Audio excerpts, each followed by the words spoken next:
Mr. President, why has the latest Syria ceasefire failed? Who is to blame for that? Actually, the West, mainly the United States, has made that pressure regarding the ceasefire, and they always ask for ceasefire only when the terrorists are in bad situation, not for the civilians. And they try to use those ceasefires in order to support the terrorists, bring them logistic supports, armament, money, everything, in order to re-attack and to become stronger again. And when it didn't work, they asked the terrorists to make it fail or to start attacking again. So who's to blame? Is the United States and its allies, the Western countries, because for them, terrorists and terrorism is a card they want to play on the Syrian arena. It's not the value. They're not against terrorists. For them, supporting the terrorists is a war of attrition against Syria, against Iran, against Russia. That's how they look at it. That's why not only this ceasefire, every attempt regarding ceasefire or political moving or political initiative, every failure of these things, the United States was to be blamed. But which country supporting terrorism? Saudi Arabia, Qatar? Saudi Arabia, Qatar, Turkey, because they came through Turkey with the support of the government, direct support from the government. But directly? Direct support from the government, of course. With money or with armament? Let's say the endorsement, the green light first. Second, what they called American coalition, which is called, they called it international coalition, which is American. They could see ISIS using our oil field and carrying the oil through the barrel trucks to Turkey under their drones. The Syrian oil? In Syria, from Syria to Turkey, under the supervision of the satellites and drones without doing anything, till the Russians intervened and started attacking ISIS convoys and ISIS position and strongholds. This is where ISIS started to shrink. So the West gave the green light to those countries like Turkey, Saudi Arabia, and Qatar. And actually those countries, those governments are puppets to the West, puppets to the United States. They work as puppets, and the terrorists in Syria are their proxy, the proxy of those countries and proxy of the West and the United States. But money for marketing of this oil? Who has the money? Turkey? In partnership between ISIS and Turkey. Part of the money goes to ISIS because this is how they can make recruitment and pay salaries to their fighters. That's why ISIS was growing before the Russian intervention. It was expanding in Syria and in Iraq, and part of the money going to the Turkish government officials, mainly Erdogan himself and his family. Erdogan, of course, they were directly involved in this trade with ISIS. Mr. President, do you believe the Russians and Americans can ever agree over Syria? Can Russia and USA be partners in the war against terrorists in Syria? We hope, but in reality, no, for a simple reason, because the Russians based their politics on values. Beside the interest, the values is that they adopt the international law, they fight terrorism, and the interest that if you have terrorists prevailing in our region, that will affect not only our region, but Europe, Russia, and the rest of the world. So the Russians are very serious and very determined to continue fighting the terrorists, while the Americans base their politics on different value, completely different value. Their value is that we can use the terrorists. I mean, the American, they wanted to use the terrorists as a card to play the political game, to serve their own interests at the expense of the interests of other countries in the world. Yeah, situation about the bombing the Syrian army in the airport near the Deir Zora. How did the American air attack on the Syrian army happen? Was it a coincidence or not? It was premeditated attack by the American forces because ISIS was shrinking because of the Syrian and Russian and Iranian cooperation against ISIS, and because Al-Nusra, which is Al-Qaeda affiliated group, had been defeated in many areas in Syria. So the American wanted to undermine the position of the Syrian army. They attacked our army in Deir ez-Zor. It wasn't by coincidence, because the raid continued more than 1 hour, and they came many times, more than 1 hour. There was many raids by the American and their allies against the Syrian position. At the same time, they attacked very big area. They didn't attack a building to say we made a mistake. They attacked 3 big hills, no other groups neighboring these hills, and only ISIS existed in Deir ez-Zor. There's no, what they call it, moderate opposition. So it was premeditated attack in order to allow ISIS to take that position. And ISIS attacked those hills, and they took those hills right away, less than 1 hour after the attack. ISIS attacking Syrian position after American less than 1 hour. In less than 1 hour, ISIS attacked those hills. It means that ISIS gathered their forces to attack that hills. How did ISIS knew that the Americans would attack that Syrian position? It means they were ready, they were prepared. This is explicit and stark proof that the Americans are supporting ISIS and using it as a card to change the balance according to their political agenda. And after that, American said sorry, huh? They said they regret, they didn't say so. Mr. President, who is responsible for the attack on the Red Cross convoy near Aleppo, and what weapons was used for destruction of the Red Cross convoy? Definitely the terrorist groups in Aleppo, because those are the ones who had interest. Because when we announced the truce in Aleppo, they refused it. They said, no, we don't want the truce. They refused to have any convoys coming to eastern Aleppo, and that was public. It's not our propaganda. It's not our announcement. They announced it. And there was demonstration by those militants to refuse that convoy. So they have interest in attacking that convoy. We don't have. It wasn't in an area where you have Syrian troops. And at the same time, there was no Syrian or Russian airplanes flying in that area anyway. But it was used as part of the propaganda, as part of the narrative against Syria in the West, that we attacked this humanitarian convoy because the whole war now in Syria, according to the Western propaganda, is taking the shape of a humanitarian war. This is the Western mask now. They wanted to use the humanitarian mask in order to have excuse to intervene more in Syria. And when I say intervene, means militarily or by supporting the terrorists. This is like situation in former Yugoslavia, in the war in Yugoslavia, also in the war in Bosnia and Herzegovina, in the war in the Kosovo. Humanitarian problems.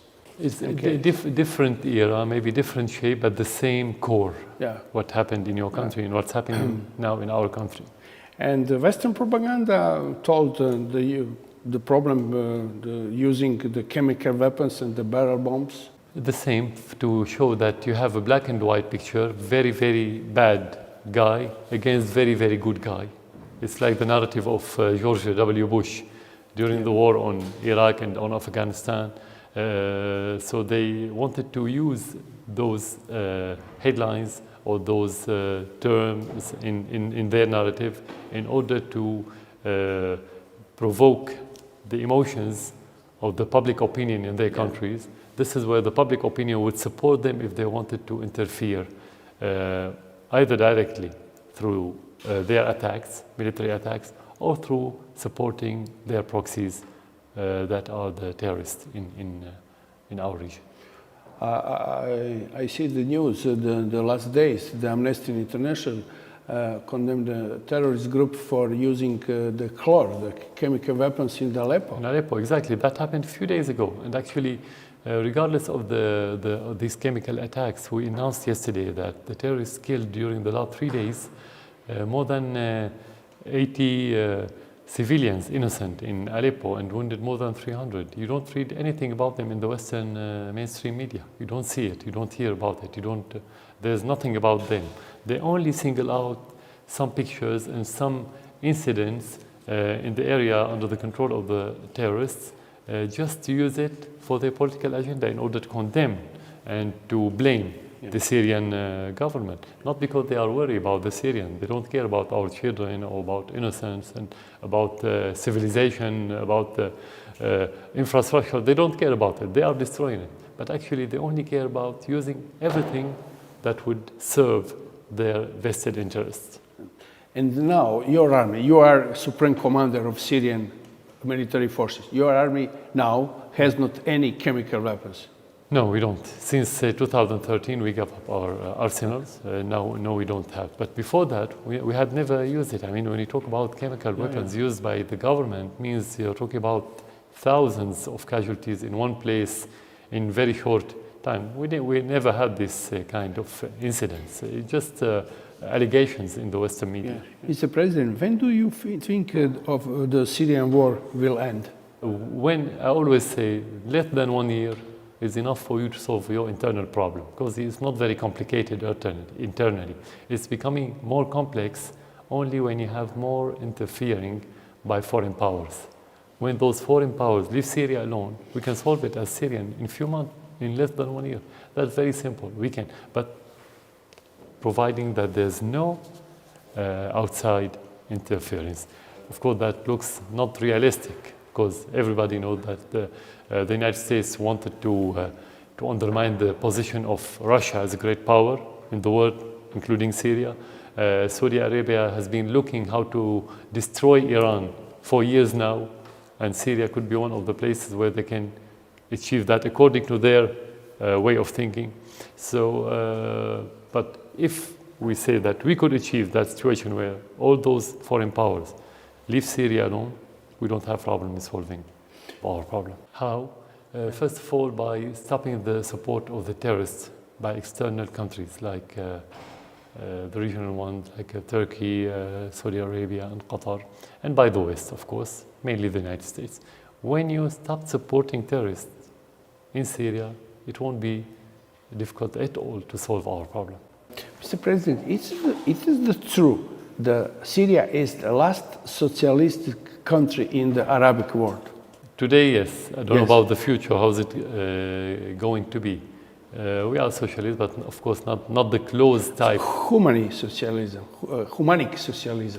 because your government supporting the education with subvention and like the Swedish type socialism. I don't know a lot about the Swedish type, but let's say that in Syria we have open economy, but at the same time we have a strong public sector, and that public sector played a very important role in the understanding of the Syrian community and the government during the war. Without that public sector, the situation would be much more difficult. So we're still socialists, and I think the war proved that the socialism system is very important for any country.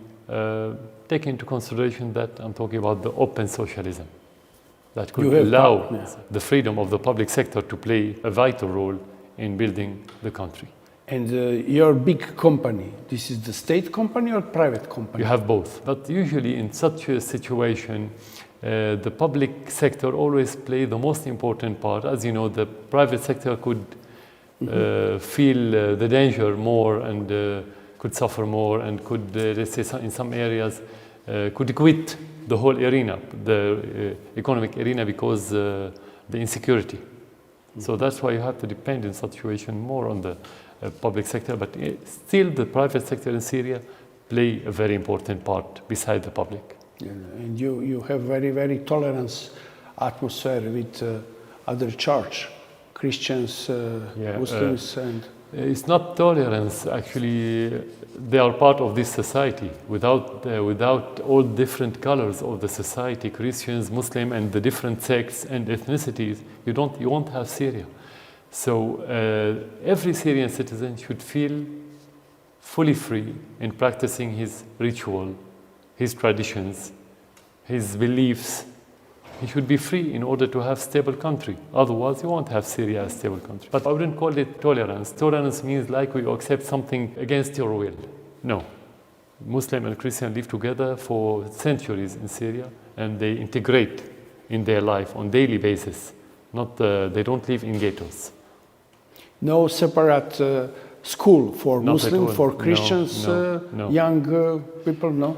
You have some schools belongs to the church, Yeah. but they are full of Muslims, and vice versa. So you don't have we don't allow any segregation of religions and ethnicities in Syria. That would be very dangerous.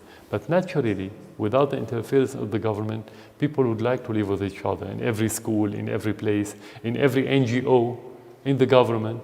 That's why Syria was secular by nature, not by the government. The Syrian society is secular through the history.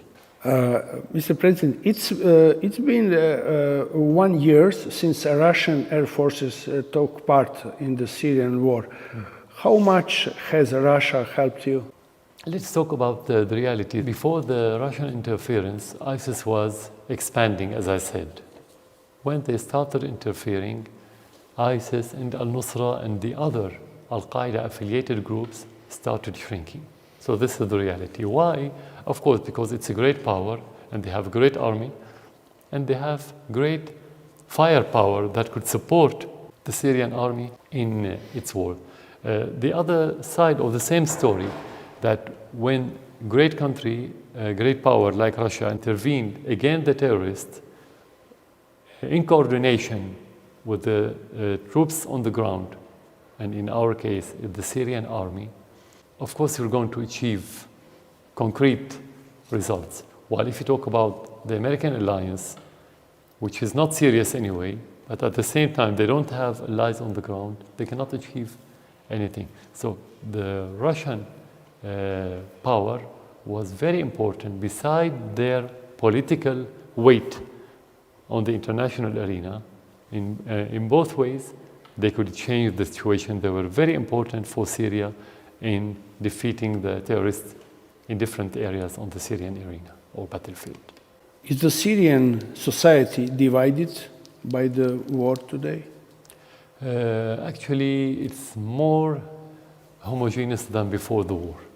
That could be surprising for many observers, because the war is a very deep and important lesson for every Syrian.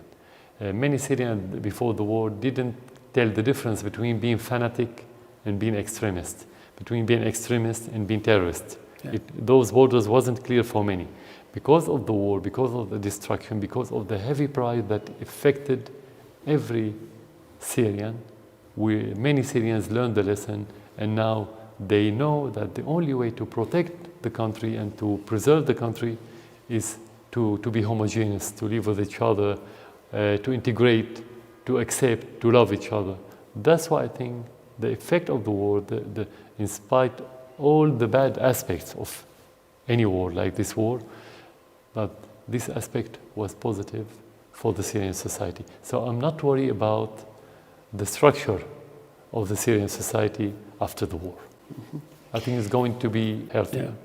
And a question about American presidential election. Who would you like to win in USA president election, Trump or Hillary? I think in most of the world, the debate about these elections is who's better. Yeah. Clinton better or Trump better. In Syria, the discussion who's worse, not who's better.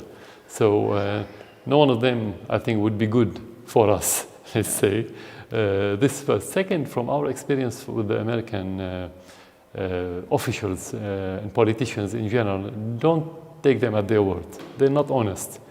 Whatever they say, don't believe them. If they say good word or bad word, if they were very aggressive or very peaceful, don't believe them. Yeah. It depends on the lobbies, on the influence of different political movements in their country. After the election, that's what's going to define their policy that time. So we don't have to waste our time listening to their rhetorics now. It's just rubbish. Wait for their policies and see. But we don't see any, let's say, good signs that the United States is going to change dramatically its policy toward what's happening in the world. Let's say to be fair, or to obey the international law, or to care about the United Nations chart. There's no signs that we're going to see that in the near future. So it's not about who's going to be president. The difference will be very minimal. Each one of them is going to be allowed to leave his own fingerprint, just personal fingerprint, but doesn't mean change of policies. That's why we don't pin our hopes, we don't waste our time with it. Mr. President, the last question, relation between Serbia and Syria. Do you have any message for people in the Serbia? Yeah, I think we didn't do what we have to do on both sides in order to make this relation in a better position before the war. Of course, the war will leave its effects on the relation between every two countries. That would be understandable. But we have to plan for the next time, because your country suffered from external aggression that led to the division of Yugoslavia, and I think the people are still paying the price of that war. Second, the war in your country has been portrayed in the same way as a humanitarian war, where the West wanted to intervene in order to protect certain community against the aggressors from the other community. So many people in the world believe that story. The same in Syria. They use the same mask, the humanitarian mask. Actually, the West doesn't care about your people. They don't care about our people. They don't care about anyone in this world. They only care about their own vested interests. So I think we have the same lessons, maybe different area. You know, talking about 2 decades difference, maybe different headlines, but actually the content is the same. That's why I think we need to build more relations in every aspect, cultural, economy, politics, in order to strengthen our position, each country in his region. But Syrian government, you and Syria state, supporting Serbia in the problem of the Kosovo? We did. Although the Turkish wanted to use their influence for Kosovo, in Kosovo's favor, but we refused. That was before the war. That was 7 or 8 years ago. And we refused. We inspired the good relation with Turkey at that time. We supported Serbia. Yeah. Mr. President, thank you for the interview. Thank you for your time. Not at all. Thank you for coming to Damascus.